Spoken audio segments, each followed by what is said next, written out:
It stopped. Darn it. Well, at least I had my mic muted while I was singing along. Oh, okay. All right. See how you are. Fine. Is there any? I don't know if you read it. Could you get the chat room? Oops, still have mic muted. No, I'm sitting here. I was reading something and struggling to get everything set up. So, you know what? Jesse's not here, and I don't have the password for the chat room. Oh, darn.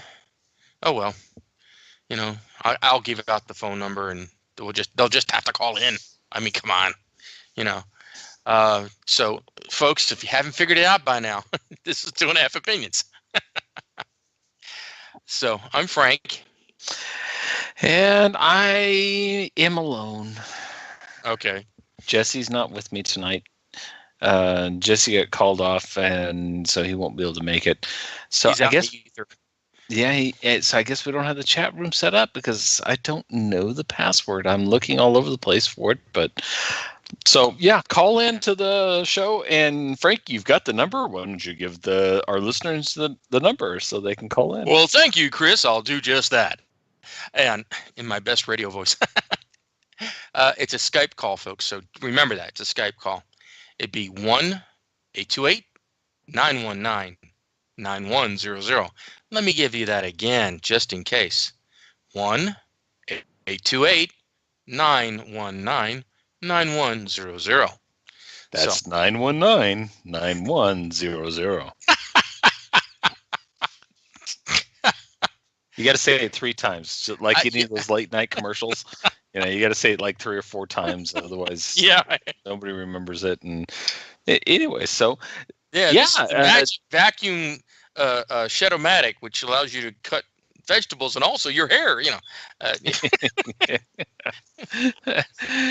So this is 2.5 Opinions. We got a stack of wax, and we're spinning them just for you. All the favorites coming. The top 10 hits for all you Jills and Jacks. Yeah, we're telling our age. You know that. You know that, right? We're telling our age. I know who even has records anymore. Yeah. So 2.5 Opinions, where we talk about the Torah portion, and generally really our goal is to strive to give you a slightly different perspective with multiple opinions, with the intent of raising questions, because we think that the best way to learn is to ask intelligent questions. Okay. And you can tell the level of understanding of a student by the question the student asks. And I had a teacher and a rabbi that 2 different times, 2 different occasions, and 2 different purposes, but both of them came to me with the same postulate, and that is, why do you need to know the answer to this?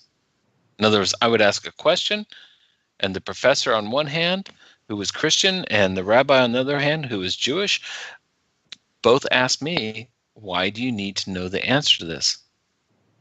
And it made me ponder,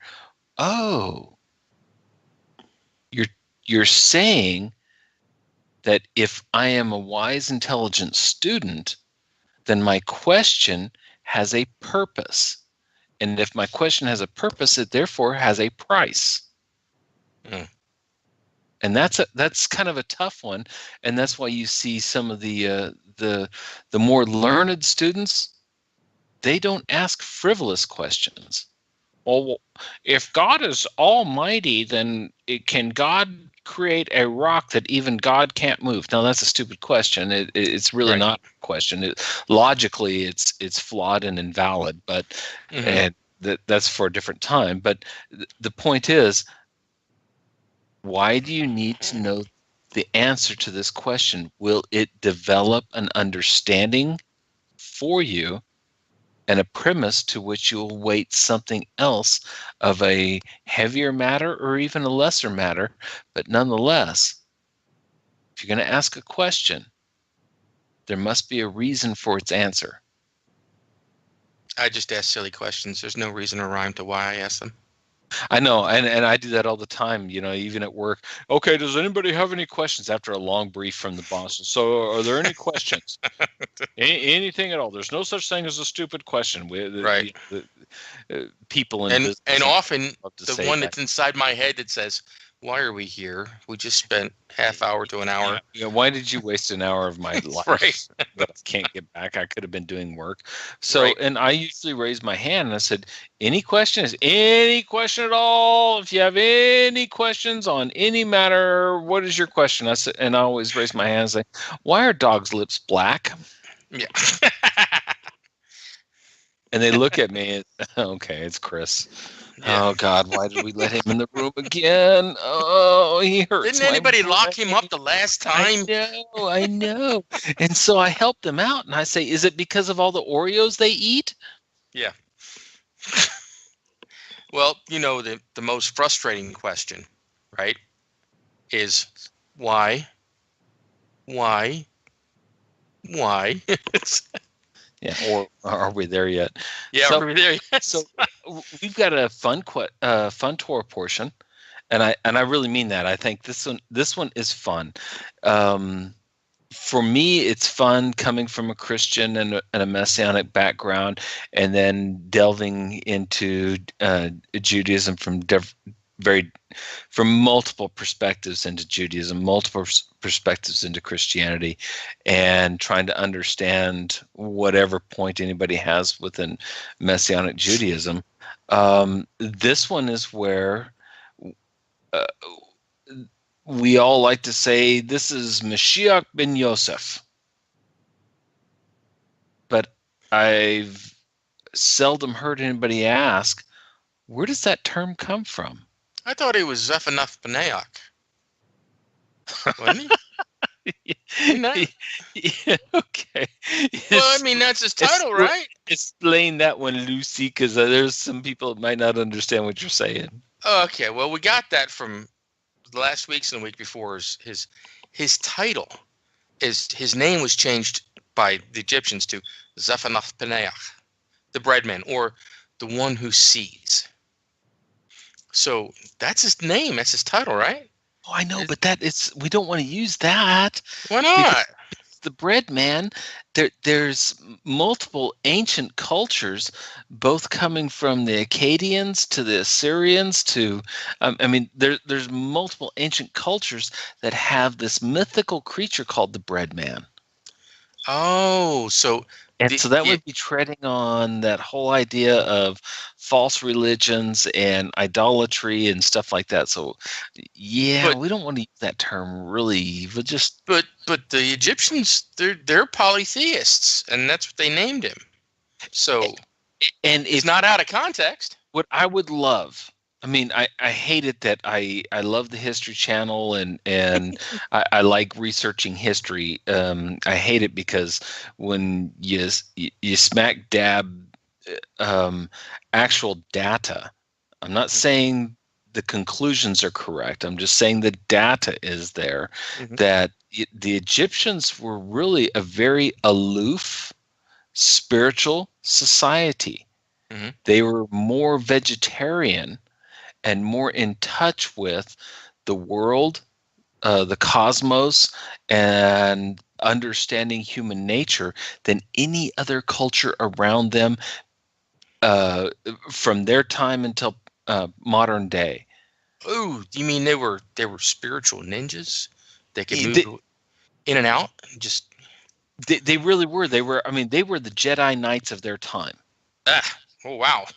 And well, they were, and so that should be something for any of our audience to perk up and say, oh, maybe that's why Egypt continues in the prophecies, even though Egypt in modern day is nothing. It's a speck on the map. They're so screwed up that they're nothing to us. But there's still a major player in the Middle East. For what reason, nobody can fathom. I can see it now. Obi-Wan's going, these are not the Jews you're looking for. Yeah. Sorry. And so, but at the height of Joseph, and even more so, We see Egypt declining in after multiple incursions and differings of philosophy with the leaders, or what we want to easily quip and say that the pharaohs, Right. over 1,000 years, um, until we get to the pharaoh where Moses is leading Israel out. Right. There's a lot of interesting things that go on during this time frame, Yeah. from the data, the I mean, information that's left available for us. right. The How we thing is, discern and decipher that is up to us, and it may or may not be correct. How we come to, I mean, in the military, we've come to a point, and I don't want to belabor this too much, but we've come to a point in time in the military, and it came to a crux about 10 years ago, to where the Army, and the Air Force specifically, had too much means of information coming in, and we oh could yeah, not decipher and discern what information was valid and useful and what was not. And then if it was valid and useful, what do we do with it? And so we yeah, came up with a term in the Army and the Air Force, and it was called the knowledge management. yeah. It And there started was, off in Vietnam called information overload because the yeah, pilots. So and that's really where it came from the Air Force. Is the pilots had so much information, we put so many communications, so much information in the cockpit, that the pilot could not listen to all the information, right, excuse me, all the information that was coming in. And right, so the pilot would turn off different signals and different things so that he can concentrate on his mission. hmm, But unfortunately, he would miss important information that would come in, that would bring knowledge that was critical to his mission. Well, we see this in a huge aspect of the division of, I mean, the brigade and the division of a theater, and you have a division of uh, 10,000 men out there operating with multiple brigades, and it's a joint force now. So you have multiple Army and Air Force, and some Marines and sailors out there with SEAL teams. And you've got information coming in, but to right. turn that information into knowledge that you can plan and act upon became extremely difficult. We're bombarded and flooded with data. And so we had to come up with a team at the division level, a team to manage the information that was coming in, and that was called the knowledge management. And Right. it's still equal to today. And we see that what's really fun with Christians and Messianics is that we're constantly on the internet looking for whatever we want to find. And something that disagrees with us, well, we want to tend to dismiss it, because after all, that's Nancy Pelosi and she's wacko. So we'll dismiss whatever Nancy says, and we'll search. And Schumer, well, you know what? Sometimes he comes up with something intelligent. For the most part, I want to dismiss it. And then Bernie, oh, we always have that crazy Uncle Harry Bernie, Mm, and so we can throw his stuff out because he's a leftist. We'll throw his information out. And, ooh, here's some cool stuff, and it's talking about those Jews and the secrets and the mysteries and the hidden stuff that the Jews don't want us to know, because they've got the insight, but they've rejected the truth. How do we know this? mm, Well, because it's what I want to believe. right. Exactly. And Because so we really come to that data overload until we're dismissing things that may be valuable to us. And this happens in every Torah portion. Frank, you've come up on a couple of points in this Torah portion that, you know what? This is valuable information. How do we use this? but Where's it's the so knowledge management? small. It's so small in the text. Oh, I know, but you know what? Here's a true story, folks. And I don't know if it's been declassified or not. I don't know what classification level it ever was at that point in time. I won't brag. I won't tell you what my clearance level was at the time, um, because I don't want to sound like I'm bragging. But there was an individual in a certain province, and we'll just call him Barry Ali. And this guy popped up on so many hits of the intel from so many different directions that we knew he was a bad guy. So we spun up a special mission to go and capture Barry Ali. Dun, dun, dun! You can hear the Darth Vader music in the background. Barry Ali, he's a bad guy.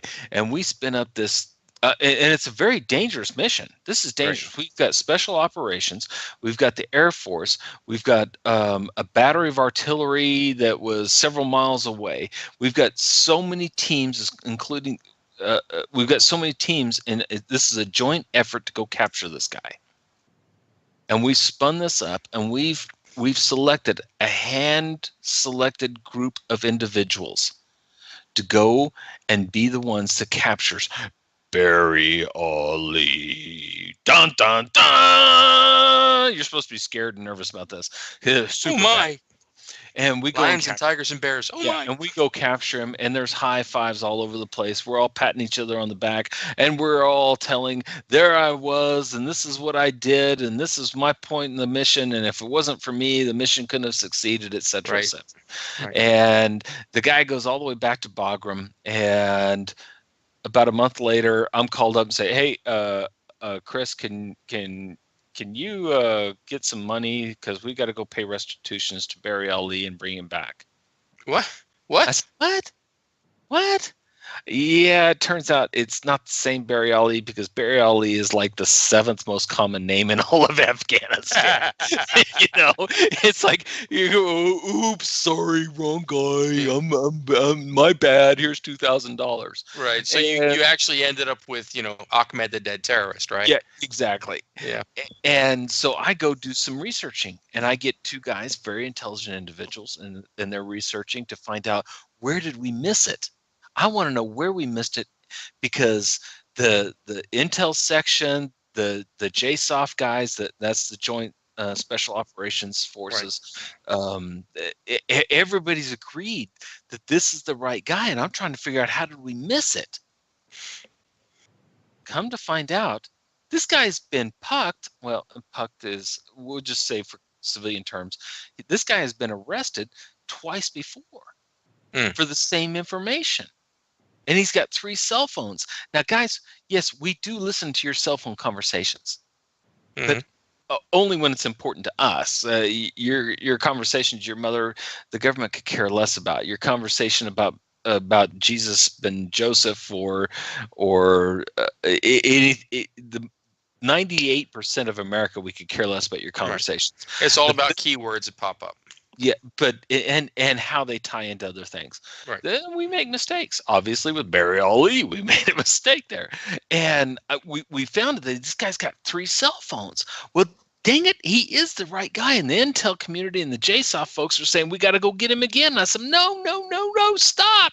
We've gotten him twice before we got here. We did it, so that's the 3rd time, and it's been proven over and over again by his fingerprints, by his DNA, by his cell phones. This is not the same guy. There's somebody else operating in the area, yes.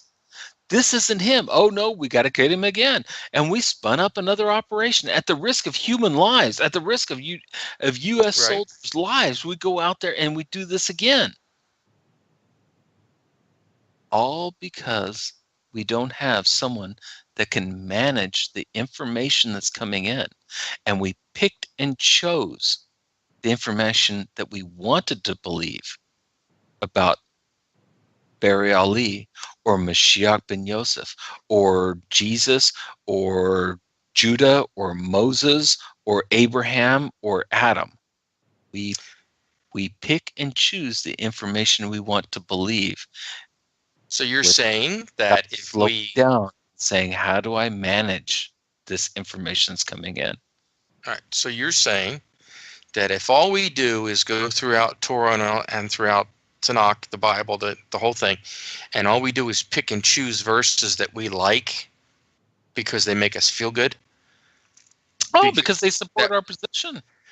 Right, that we're not reading, we're not understanding in context of what's going on in the story, in the chapter, in the verse, in the book even. So we have to make context of what we're saying, of what we're doing, of why we're saying it. Okay. So, okay. So, so here's my question. I want to know of the History Channel, is it possible that the Pharaoh of the time of Yosef was Akhenaten? Because it's very strange that the Pharaoh says, is this the only person who has the Spirit of God? Not plural, singular. Yeah, and So, again, historically, we go through with the right, Hyksos, right. and what was the time frame of the Hyksos coming in and taking over Egypt? They were not Egyptian. They came from the land of Palestinia, if you'll accept that region or that name for that region.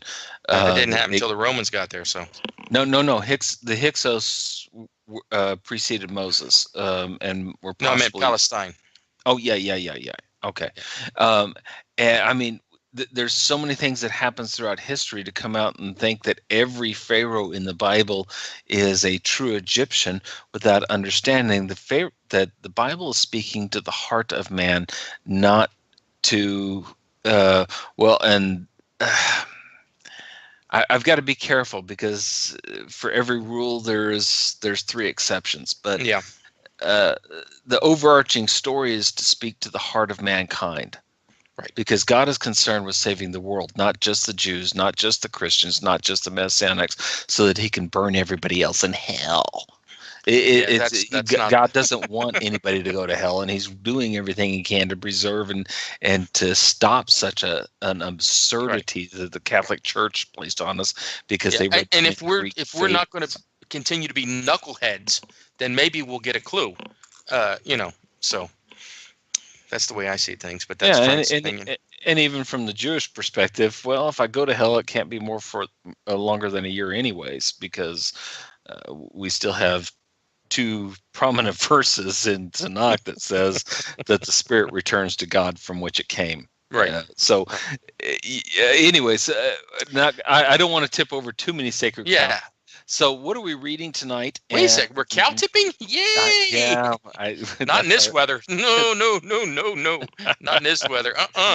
But that's what we love So- to do, is tip over sacred cows. True, So true. because that's in Oklahoma, cow tipping is a thing. I have never done it. I don't know what's entailed, So other than a lot of alcohol and a bunch of redneck idiots out wait, without no. anything better to do. But Yeah. It's like, but I do have a question.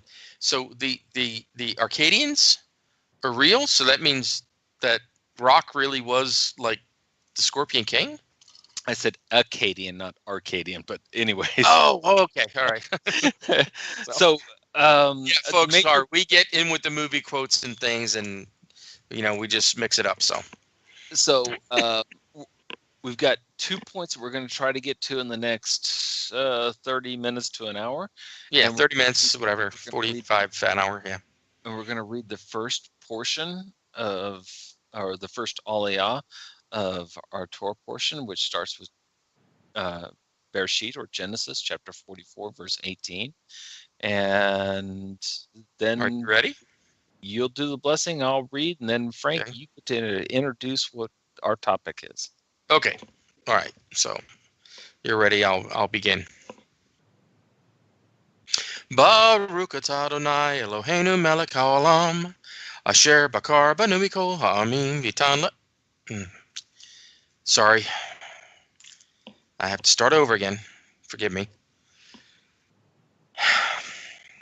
Baruch atah Adonai Eloheinu melech haolam asher bakar banu mikol ha'amim v'tan lanu et Torato Baruch atah Adonai notein ha'Torah. Now, Melech Naaman. Then Judah approached him and said, "Please, my lord, let now your servant speak something into my lord's ears, and let not your wrath be kindled against your servant, for you are like Pharaoh." My lord asked his servants, saying, "Have you a father or a brother?" And we said to you, "We have an old father and a young child of his old age, and his brother is dead." and he is left alone of his mother, and his father loves him very much. And you said to your servants, bring him down to me, and I will set my eyes upon him. And we said to my Lord, the boy cannot leave his father, for if he leaves his father, he will die. And you said to your servants, if your youngest brother does not come down with you, you will not see my face again. Where have we heard this before? And it came to pass, when we went up to your servant, my father, and we told him the words of you, my Lord, that our father said, go back, buy us a little food.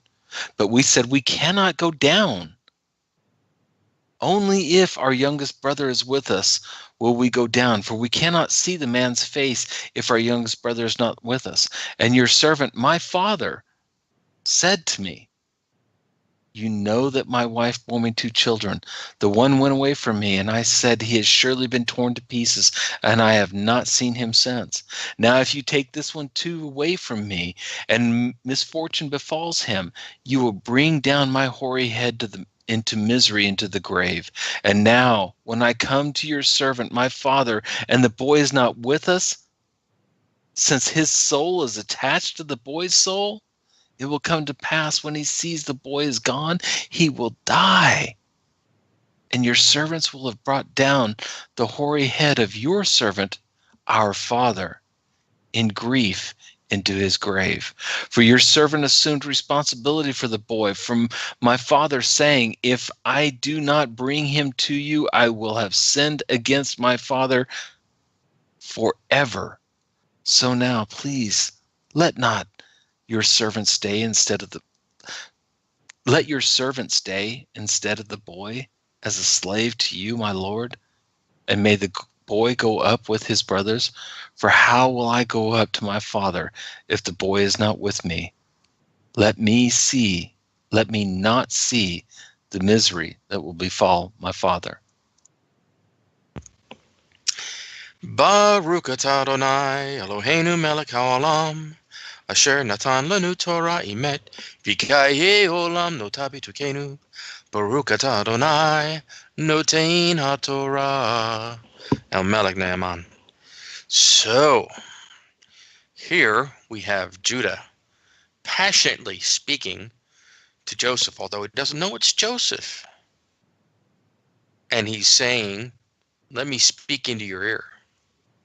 At least words to that effect. The commentary, well, first off, let me start over. This is a story about they've already been caught with the silver cup in Benjamin's bag. They've come back, hey, you're going to be slaves. The boy's going to stay, or he's going to be a slave, and you're going to go, and everything's going to be fine. And Judah pops up, and he speaks to Zafanath-Paneah. What is he saying? The commentary, according to Rashi and a couple other books that are listed in it, Generations Rabbah, 93-6, you are esteemed in my eyes like Pharaoh. This is the simple meaning. Its midrashic meaning is, however, you will ultimately be punished by, I can't read the Hebrew, but because of him, just as Pharaoh was punished because of my great grandmother, Sarah, for the one night that he detained her. Another explanation, just as Pharaoh issues decrees and does not carry them out, makes promises and does not fulfill them. So do you. Now, is this the setting of an eye concerning which you said, brackets, that you wanted to set your eye upon him? And that says, see verse 21. Another explanation for like you, so is Pharaoh. If you provoke me, I will kill you and your master. That's from Generations Rabbah. And so what the rabbis are doing there is they're tying this encounter with Judah and Joseph in the same level and the same severity of Pharaoh and Abraham. Mm-hmm. And it was only God that intervened there with Pharaoh. Right. And Judah is invoking that instance. Whenever he says, you are like Pharaoh, he's saying you are like the Pharaoh of old. And because of your position today, the same situation has been set before you now. So now you are like Pharaoh. Have you heard from God? What's fun about uh, reading Jewish texts and the Midrashic texts is you've got to understand the 5 points that lead to any one conclusion. And that's really what this is coming up to, is Judah is saying, I know the stories, and if you're Pharaoh, you should know the stories. And so now you have kindled me against my family, just as the Pharaoh of past kindled my grandfather Abraham against his family, meaning his wife and his son, or his nephew Lot. So another way that we're going to see the same encounter that's going to come up over and over in Tanakh is, let God judge between you and I. Mm-hmm. And this has to strike a chord in Joseph's heart, because Joseph now is the supplanter. Joseph really is the one that's masquerading as something that he's not. Joseph is living the life of a hypocrite. Well, He is. And I'm saying this at a very base level. We all know the end of the story. true. And so don't let the end of the story overcome the story itself. In other words, don't let the ends justify the means. Right. We're going through something, and if we've built up, especially with the whole story of Judah and Tamar, if we've understood why that is injected where it is, then we can understand the necessity of how this is being played out here. Judah is taking the role of leadership of all of Israel, just as Jacob will come out and pronounce the blessings, and Moses will double down on those blessings, that Judah is the ruler, not Right. Joseph. Right. Not Right. Joseph. I'm not saying that the reason that Joseph's not the ruler is because he's a hypocrite. That's not what I'm saying, because Joseph will explain his actions, Yes. and his actions are valid. Yes. But Joseph's actions had to come about so that Judah would have this opportunity, which is what we all face in our lives continually. That Christian that says Merry Christmas, that Christian that comes up against your beliefs, that Messianic, that Jew, that Buddhist, that Muslim, anybody that challenges you, really we should be looking back and saying, gee, God, are you giving me an opportunity to excel? And am I living up to that opportunity? Judah obviously did. Yeah. And that's the impassioned speech from Judah. This is a man who is willing to sacrifice himself, okay, to bring his younger brother, or his youngest brother, I should say, back to his father, because he doesn't want to see the old man die of a broken heart.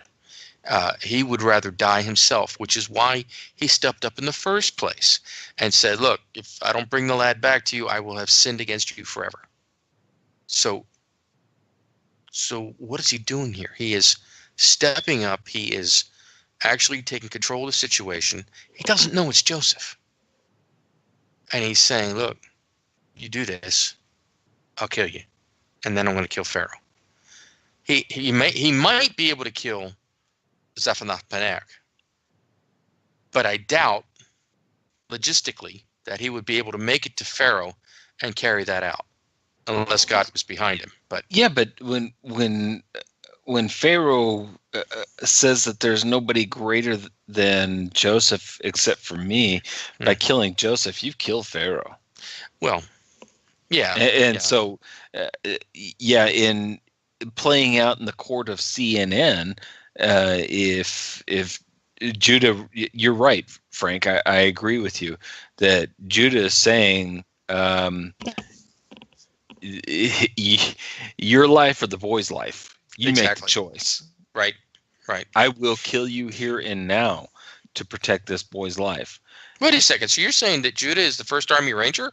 Yeah, absolutely, and even more so. Yeah. This is, we didn't talk about this, and I have reservations bringing it up. But within Judaism, there is the aspect of I sin, whatever the sin is. I sin by lying, by stealing, by cheating, by whatever the sin may be. Right. Whatever sin you think you have in your life, you have sinned. You have gone forth to the individual and you've tried to make amends. You've apologized. You've asked for forgiveness. And then you have gone before God and you've asked for forgiveness. Judaism says that sin, that temptation, will come to you again a second time in a different form. And it's based on this, and it's based on this with Judah. Right. Because it's up to you to recognize that. That's the problem. Because it was Judah that said, let's not kill him, let's sell him. Right. And here Judah is being offered point blank, sell me your brother. And Judah says, I will not sin again. I have repented of that sin. Mm-hmm. And in Judaism, repentance of a sin is I've turned away from it. But that repentance is not paid until you face the same thing again from a different angle. Right. And now it becomes repulsive to you to even suggest such a thing. So let's say your sin is sexual immorality. Let's say whatever, you were caught, or you've gosh, I don't want to go into it, but let's say your sin is sexual immorality, and you committed adultery, or you slept with someone, you had sex with someone outside of wedlock. Right. And you've repented of that sin, and you're truly remorseful of it. You're truly repentant of it. You've been forgiven. Yeah, you're forgiven. But you have not overcome that sin until you face it again from a different angle. And so now that angle comes in the form of, I don't know, pornography or homosexuality or whatever it may be, promiscuity. Right. Or a neighbor's wife who's really, not really attached to her husband or something. Yeah, but something wild like that. Yeah, but the point is you sinned in one way. It's going to come from you. It's going to come at you from a different perspective. It is only whenever you recognize the heart of that sin is now repulsive to you that you truly have repented and you've overcome that sin, just as when God said to Cain, why has your countenance fallen? Don't you know if you do good that you can overcome this? Right. But sin will continue to crouch at the door because its desire is to master over you. But you, by doing righteous deeds, will overcome even the temptation of the heart of that sin. And so this has come to Judah once again. It's not Judah's fault that Benjamin's there. Judah's got nothing to do with any of this. There's other brothers there that can step up. But Judah recognizes, oh no, here's the heart of this sin, is that I will be my brother's keeper. I will be responsible for my family. I will be responsible for my father's name and his teachings. I will stand up if nobody else will. No, this is repulsive to me. Kill me before you harm my brother, or my father. Right. He actually stands up and takes the reins, so to speak, of the situation. And he becomes the leader of Israel. I mean, he actually becomes the leader because everybody else is cowering. Everybody else is, okay, what do we do? What do we do? Yeah, we don't know if there's action or inaction or anything else. All we know is that we have Judah's words. Right. Judah has overcome. And this is why we had that. Meanwhile, back at the farm, Judah's with Tamar, and he had two kids that died, blah, blah, blah, blah, blah. And that makes no Right. sense to us whatsoever. Why are we dealing with that? I want to go on with Joseph because Joey's cool, and he's got a coat of many colors, and he's going to be Messiah ben Yosef, and I want to focus on that because that's my hero. No, your hero is Judah. Right. It's not that Joseph isn't important in the story. What's important is Judah seeing his shortcoming, his failings, and conquering it. Absolutely. That's what's important. And if anything, when Joseph reveals himself and he breaks down with weeping and crying, and he kicks the nations out. Right. He didn't say he kicks out the non-believers. Mm-mm. He didn't say he kicked out the Catholics and the Mormons. Yeah, no. Well, he kicked out all the atheists and the Planned Parenthood people. Nope. No. He definitely got rid of all the Nazis. No. Nope. He kicked out everybody except for his natural-born brothers. Well, wait a minute, Chris. Over here, I see in the New Testament, Paul says that not everybody that's born of Abraham is of Abraham, and not blah, blah, blah. And I want to mix this around because it comes to about faith. No, this is about blood lineage. Yeah. This is family. Right. And anybody who chooses to become part of the family.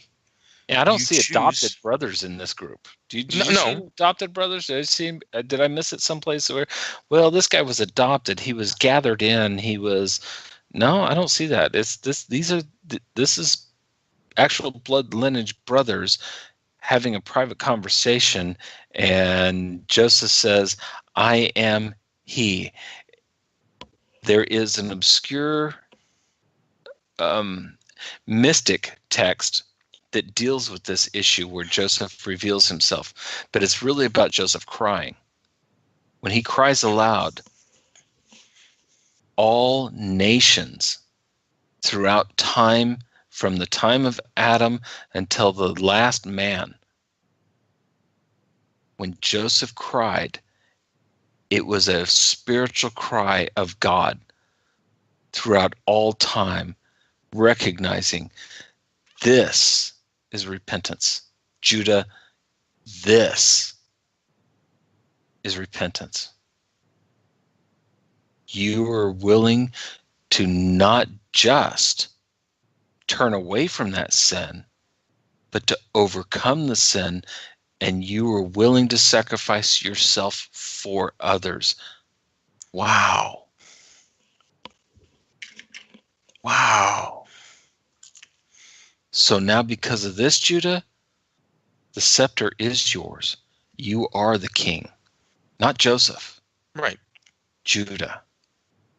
That's wild. I'm sorry, folks. I love the whole Mashiach ben Yosef. I'm bought and sold into it. I don't disagree with it, but wow. This is where the scepter of rulership is established forever. From Judah to David to the Messiah that's coming will be from Judah, and it will be recognizable and undeniable by everyone. That is the ruler. That is the king. Agnostic, atheist, Mormon, Messianic, Christian, Catholic, Muslim, I don't care who you are, you will recognize that is the king. Read your I am. I usurped you, Frank. I No, apologize. no, read your IM. Sorry. Not even looking at the computer. Go ahead. All right. I'll be right back. You'll be right back. Okay. So the call-in number is 828-919-9100. Yes. Again, that's 828-919-91,000. 9100. Whatever. Frank, he sent me an IM saying he had to step away. He's got an emergency. There's so much fun with this Torah portion because generally we want to focus in on the revealing of Joseph. And there's an overwhelming understanding that there's two messiahs, the Mashiach ben Yosef and the Mashiach ben David. And Jewish legends for centuries have discussed that prior to the coming of the Mashiach, that the Mashiach, the promised son of David, who's to rebuild the Holy Temple in Jerusalem and gather in all the exiles of Israel and conquer and overcome all of Israel's enemies and establish God's kingdom on earth. That's the Messiah ben David.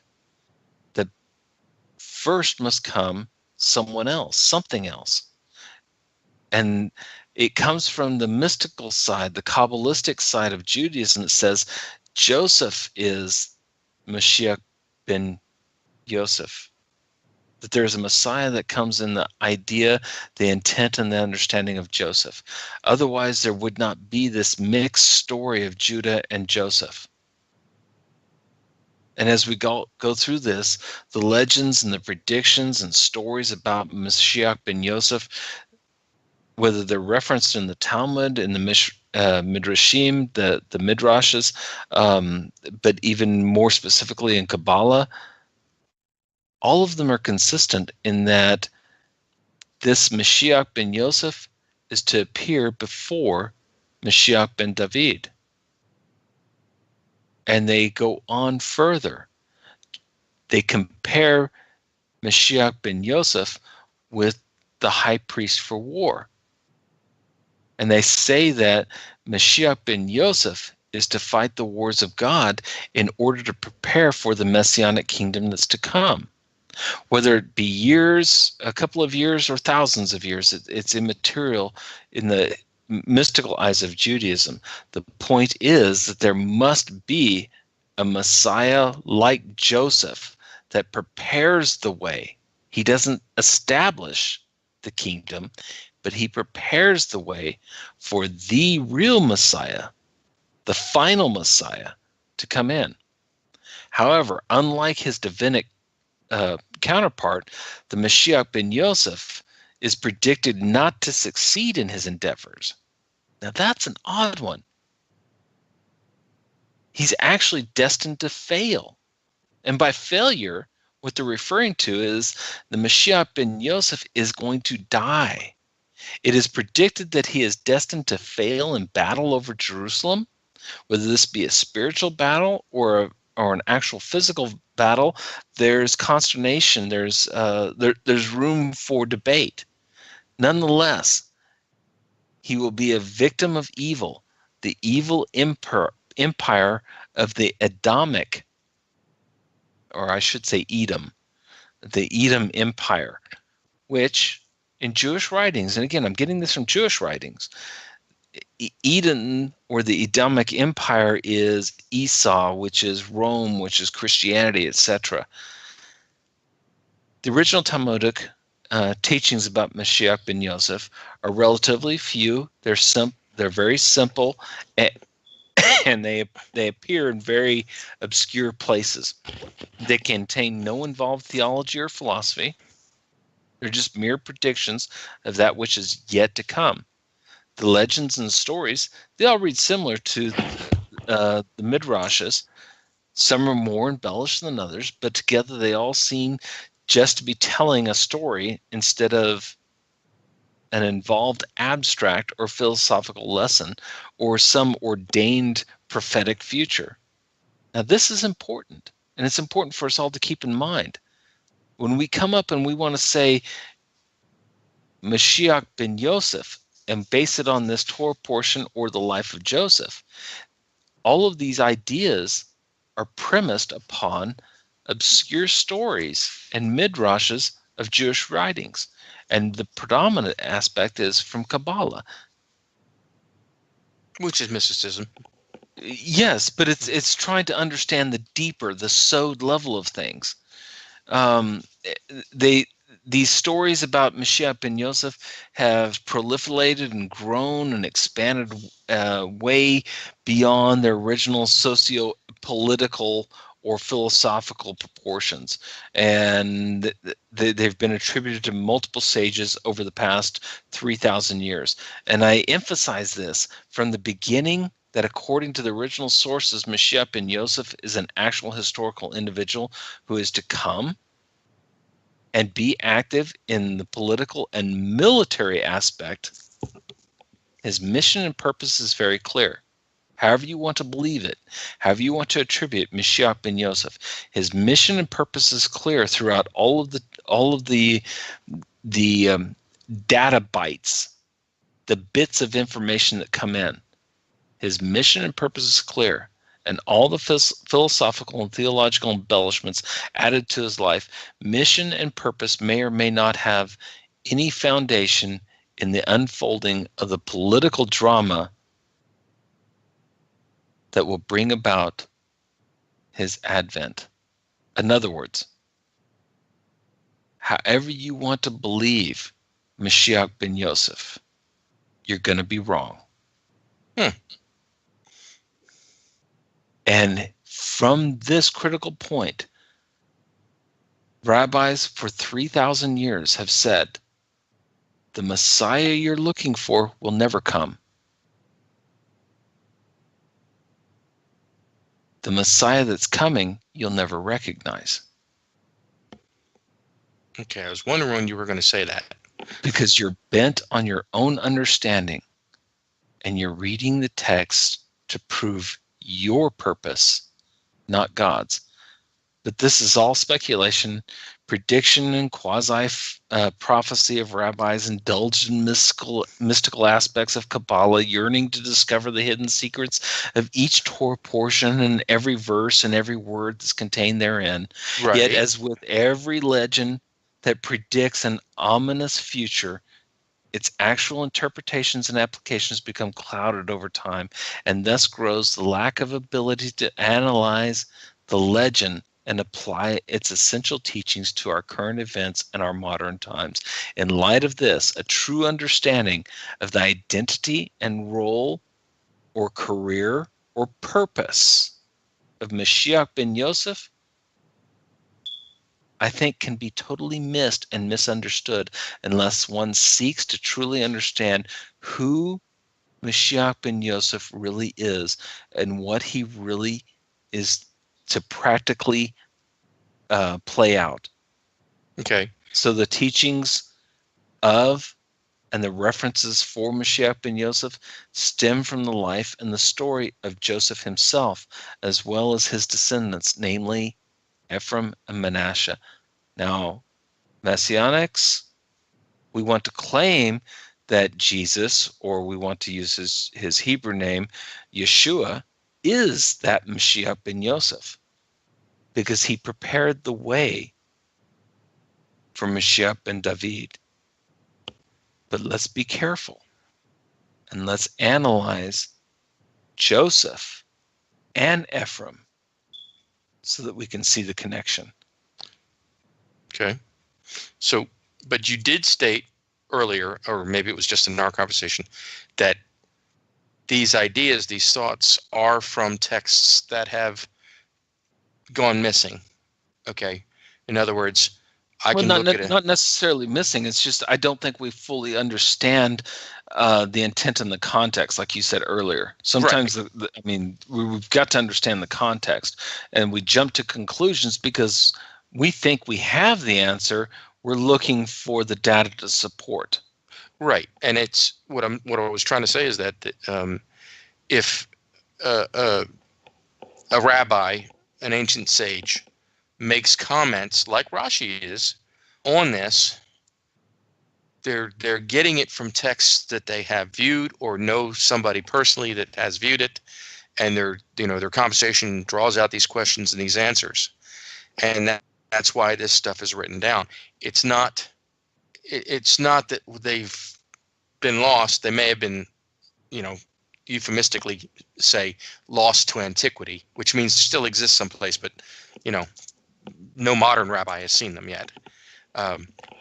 Like a lot of the stuff they saved from Russia, and a lot of the documents that they're actually finding in the digs in Israel, all of these stuff. I mean, it was an explosion of knowledge when they got the Dead Sea Scrolls, even though some people say, oh, well, they're just flawed copies. Well, maybe, but there is that, as well as, I mean, the explosion of scientific knowledge and ability today, where Israel is a flummox with information and data, right. And they're finding that all those Ashkenazi Jews speaking Yiddish, the Chabad, the Hasidics, anybody from the north, meaning Russia and Germany and etc., the Ashkenazi Jews that are so prominent in America, their background and their history is really more in line with Joseph. Mm. Their bloodline is from Ephraim and Manasseh. Mm-hmm. And we see that the Ashkenazi are different from Judah. And what they're finding is the Sephardi Jews, the Sephardics that went through Spain or in Morocco and in South America and in Africa and South Africa, the Sephardic Jews are from Judah. Mm-hmm.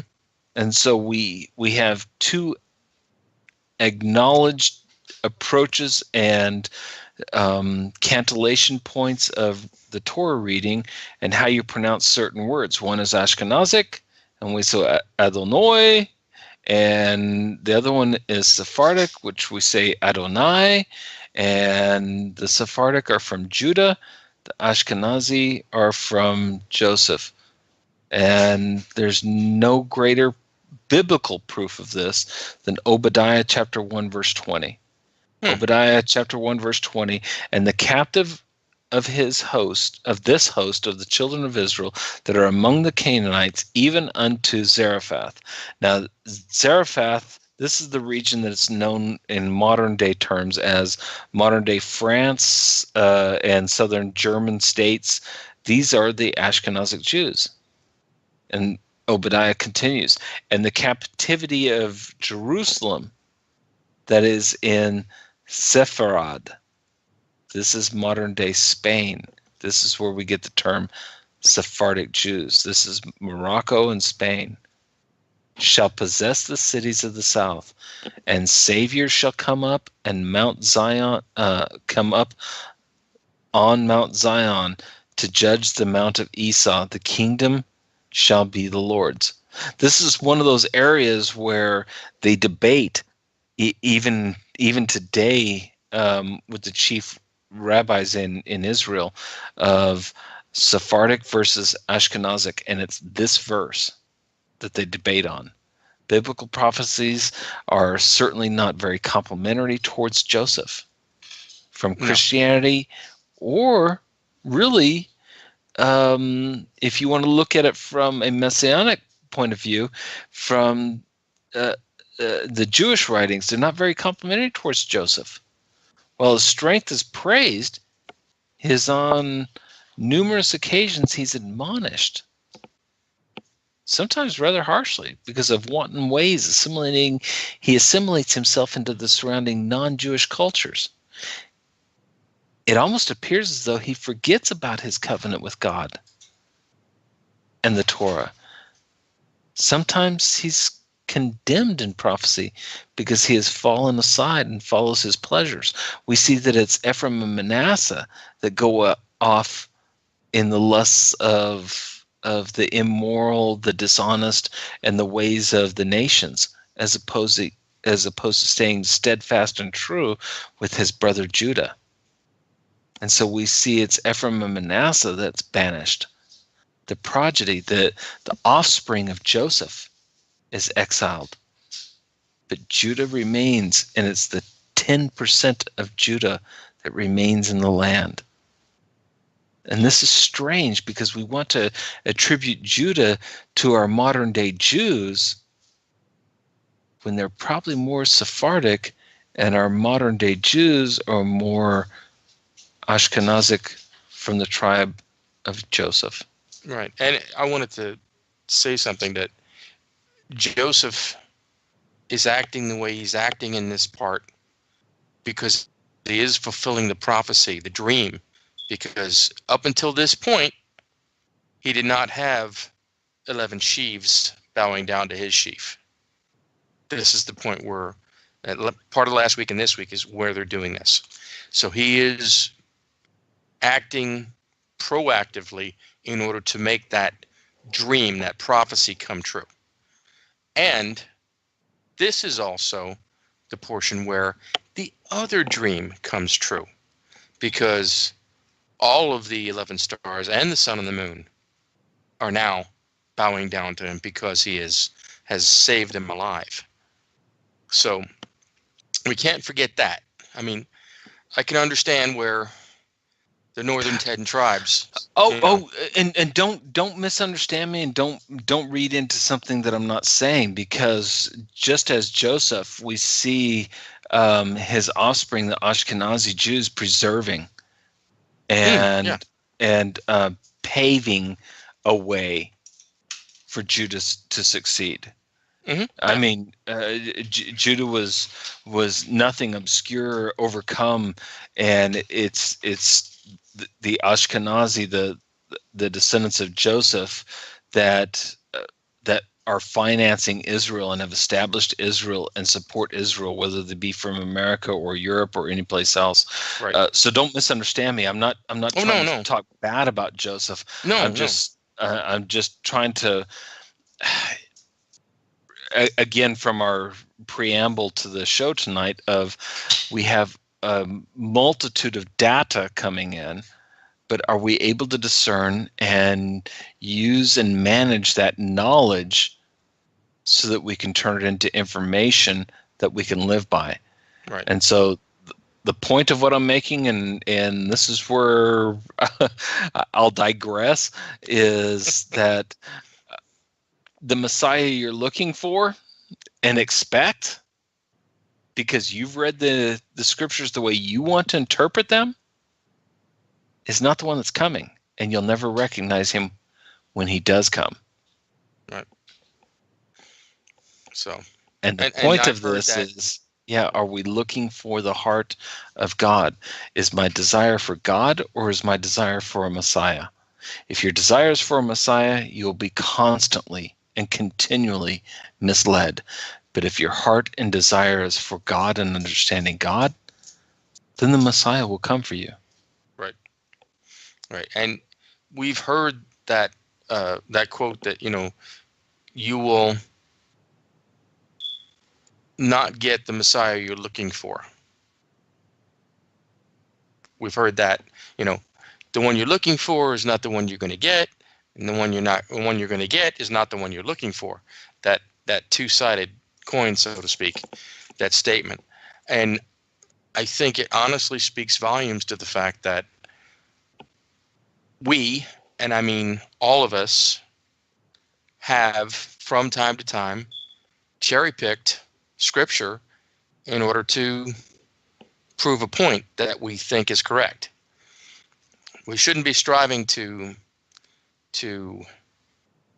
prove that I'm correct or you're correct or we're correct. We should be striving to understand what God wants. That's what we should be striving for. Sure, absolutely. And what was the Haftorah? Because you brought it up earlier, Frank. And Ezekiel. I think it's fitting. Ezekiel with the two sticks, and the two sticks combined in his hand. And though that fits, but it's caused division within messianics with the two-house theory, and that two-house theory is turned into four different theories as to whatever the two-house theory is. I find it fascinating that in all the arguments for, against, or anything around this two-house theory and the sticks of Ezekiel, no one brings up Isaiah chapter 11. Isaiah chapter 11 verse 11 says, "Then it will happen on that day that the Lord will again recover for the second time with his own hand the remnant of his people who remain from Assyria, Egypt, Pathros, Cush, Elam, Shinar, Hamath, and from the islands of the sea.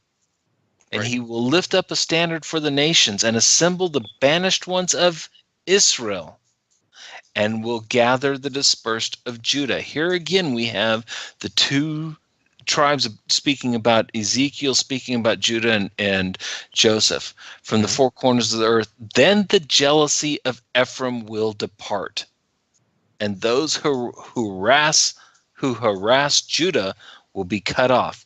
Ephraim will not be jealous of Judah, and Judah will not harass Ephraim." Right. And I find that so fitting with this. There's a three-house. Well, I'm just saying, I find that so fitting. In this story, we have Judah that is repentant. We have Joseph that has set up the circumstances so that Judah can prove himself as not just repentant, but prove himself as a worthy leader of Israel. Right. Not that Joseph, he's not setting himself up. He's setting up the circumstances so that his brothers can be the leader. And out of all of his brothers, Judah stands the test. Right. And he proves that he stands up and says, okay, if my blood is required of me right now, I'm willing to give it. And from that point on, there is a jealousy between the descendants of Joseph and the descendants of Judah. There's a striving point. And just like Joseph, we can't recognize him. I don't think we recognize Judah. No, I don't think so either. But there is a three-house theory. Leonard said it many times. There's God's house, your house, and the outhouse. And too many times I think I'm in the outhouse. Yeah. So, well, wait a minute. I can't be in the outhouse because I know I'm right, because I've looked this up on the internet, and the internet's never wrong because I search for what I want to hear. Yeah, but where'd you learn that? On the internet. Exactly. Yeah. So, well, I'm done. We gotta probably really need to wrap this up, and this is the Erev of the Erev, or this is the Christmas Eve, or whatever. I don't know. This is Festivus. Yeah, for all the mixed families out there that and I feel your pain. I go through it in our family and have for years, long before we ever ascribed to the name Messianic. We had given up Christmas in our house, and so there was always that tension at this time of year for the past 30 years in my life of Christmas, Ramahana, Kwanzmas, Festivus, Solstice, Saturnella, whatever you want to call it. Right. And I get it. And the hardest thing for us, Frank, was to teach our sons that just because someone says Merry Christmas, they're not really saying, I hope you burn in hell. Yeah, that's what I was going to say. I was going to say exactly the same thing. You shouldn't take it as harmful when somebody says that to you. Just realize where they're at. Realize that, they haven't actually read like most of us in the community have read and thought about and gone, hey, wait a second, that doesn't match up. What's wrong with this picture? It is a group of things that have been forced upon us by the quote unquote mother church, and we have all come out of it to a larger or lesser extent. We're still working on it. So don't hold it against the people who say Merry Christmas.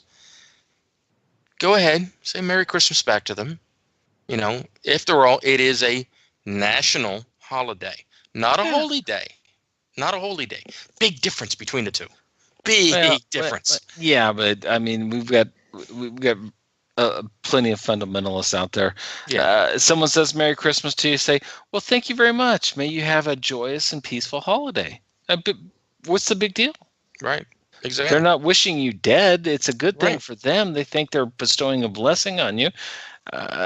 Don't throw it in their face, and therefore Actually alienate them.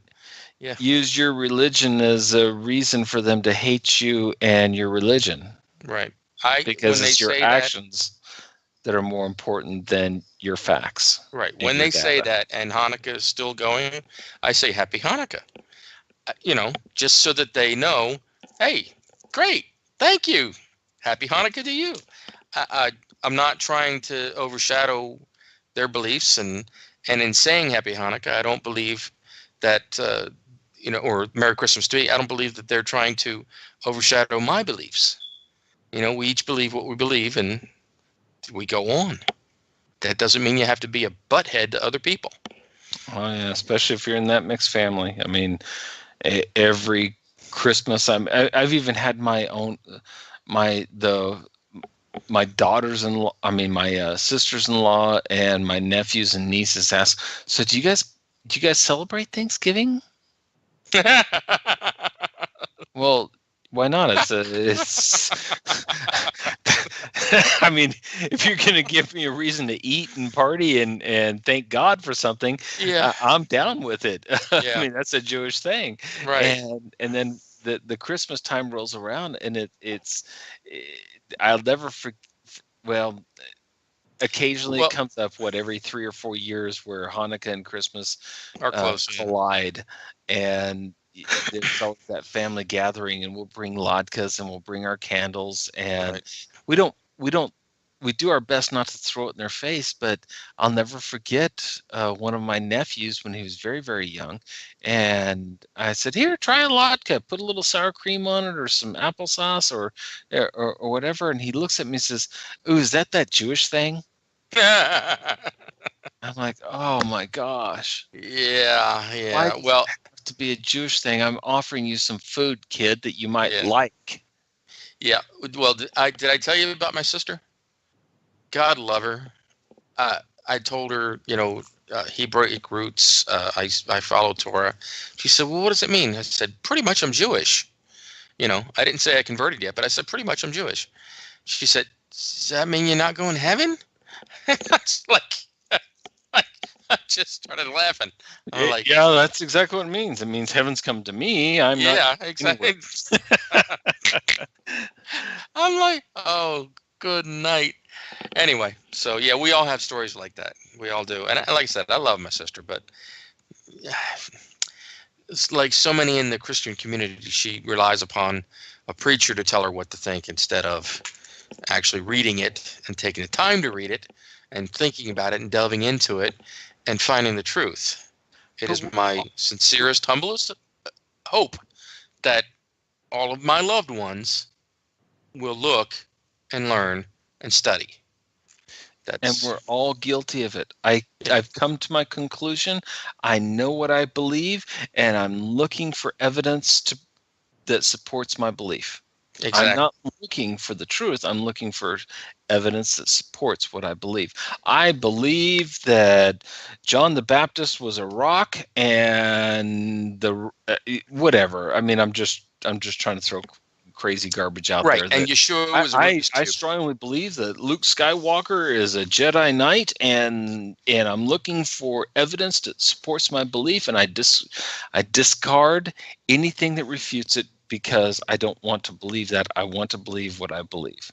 Right. So I post up all the time. Our audiences know what to believe. And that's all they're willing to accept. Exactly. Yeah, like I said, you can go as far as saying that Yeshua is a Rubik's Cube. And, people look at you like, what? What? You're disparaging Messiah. No, I'm not. If you think about it, it actually makes sense. So, anyway, that's my opinion. That's what this show's about, right? And yeah, really. And Jesse, do you have anything to add? Jesse? Oh yeah, he couldn't He's be not with here. us tonight. Yeah. So, He's out in the ether. yep, I'm done. Oh, really? It's nice to meet you, Don. I'm Frank. So have a merry, happy Ramahana Kwanzaa and Saturnalia and Festivus and anything else, and make sure you eat plenty of Chinese food on New Year's. Oh, no. Christmas Day. No, that's Christmas. I'm sorry, Christmas Day. Yeah, I don't know. We haven't decided on what we're going to do on Christmas Day, which Chinese restaurant we're going to. Well, it's almost like a tradition. It is a tradition now. We've done it for what, 10, 15 years where we go eat Chinese food on Christmas Day. There's more than one restaurant. Which one are you going to? I want to go. Yeah, I don't know. We haven't even talked about it. I mean, you know our financial situation right now. Don't worry about that. Are we going to go to the one in Shawnee? Sure, we might be boiling noodles in the house and making mugu gai pan in a pot on the stove. I said, don't worry about it. Are we going to the one in Shawnee? Which one? You know what? I really like Golden Phoenix that's on 23rd and Classen. And this is not, I'm not anybody in Oklahoma. Is it open? Yeah, they're always open on Christmas. I think it's a law that if you own a Chinese restaurant, you have to be open on Christmas Day. Right, anyways, because you have to feed the Jews. I mean, it's just the way it is. So there ought to be a law. No, send me a text, give me a call, and we'll work that one out. Okay. Otherwise, for tonight, all I can say is Shavua Tov, and you know what? Don't bring about division this weekend. Show that you are part of the shamash of Hanukkah to provide light, and don't shine the light in someone's eyes. Shine it on the path so they can walk it. Correct. Illuminate their path. Shine the light upon their feet so that they do not stumble, but don't blind them with it. So anyway, this is 2.5 Opinions. I'm Frank. I'm not the Rebbe. I keep missing that guy. Where is he? And Jesse won't be with us, at least this week and next week. After that, he should be back. He should be raring to go, I hope. Anyway, so we will see you next week, right, Chris? Chris? Okay, excuse me. Oops, I'm sorry. We'll see you next week, right? Not the Rebbe? Yeah, I had the mic muted. Yep, God willing, and don't rise. The river don't rise. There you go. We'll see you next week. And someone's yelling at me, so I got to go check out what's going on. Okay. Shavua Tov. Laila Tov. Okay. I guess we're going to close the room, so. Okay. Remember, the short, disclaimer here is, if your speakers break or your computer breaks because I sing, I am in no way liable for any damages caused by that or any cameras that take my picture, okay? So, let me see if I can remember the song. Let me see. Do I remember the words? Okay. Mizmor Shir Le'yom HaShabbos. Mizmor Shir Le'yom HaShabbos. Mizmor Shir Le'yom HaShabbos. Mizmor Shir Le'yom HaShabbos. The whole world is waiting to sing the song of Shabbos. The whole world is waiting to sing the song of Shabbos. And I am also waiting to sing the song of Shabbos. I am also waiting to sing the song of Shabbos.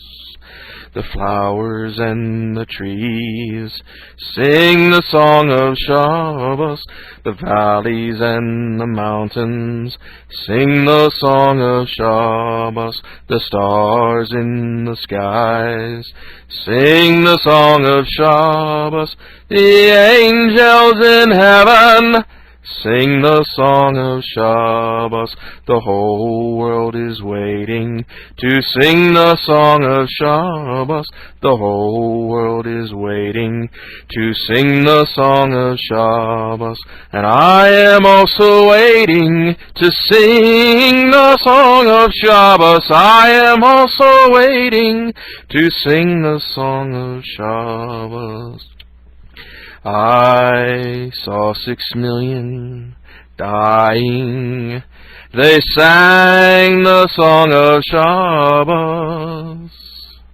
I hear 3 million crying to sing the song of Shabbos.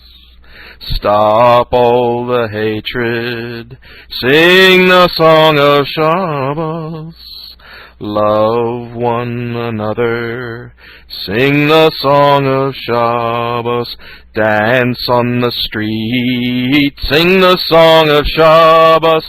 Dance on the street, sing the song of Shabbos. The whole world is waiting to sing the song of Shabbos. The whole world is waiting to sing the song of Shabbos. And I am also waiting to sing the song of Shabbos. Mizmor Shir, Shir Leyom HaShabbos. There. Are you happy now, Charlotte? Do it again, do it again. Come on, will you?